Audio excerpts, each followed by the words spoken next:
French fries చేస్తావా? Okay done. French fries చేయడానికి బంగాళదుంపలు పైన తొక్కంతా చెక్కేసుకొని ఇటు సైడు అటు సైడు అలాగే కట్ చేసి పెట్టేసుకొని ఇలా నిలువుగా కట్ చేసుకోవాలి. ఇలా అన్నీ కూడా సమానంగా కట్ చేసేసుకొని వీటిని వేడి వేడి నీటిలో మరుగుతున్న నీటిలో వేసుకోవాలి. ఇందులో ఉప్పు కూడా వేసుకొని ఒక 3 మినిట్స్ ఉడికిస్తే సరిపోతుందండి. ఇవి కొంచెం పెద్ద బంగాళదుంపలు కొంచెం పొడవుగా ఉండుంటే బాగుండేది. నేను చిన్న చిన్న బంగాళదుంపలు ఉన్నాయి కాబట్టి ఇలా వచ్చింది. ప్రాసెస్ అంతా ఒకటే కాకపోతే చిన్న బంగాళదుంపలు ఇవి.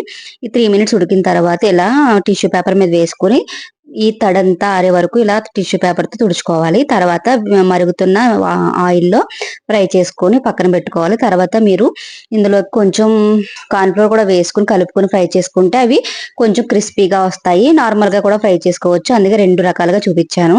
చక్కగా ఇప్పుడు సాస్ తో తినేయొచ్చు. చాలా టేస్టీగా ఉంటాయండి. ట్రై చేసి కామెంట్ చేయడం మర్చిపోద్దు. మా శశాంక్ ఎలా అనిపించిందో చెప్తాడు చూడండి. అన్న బాగుంది. Thank you.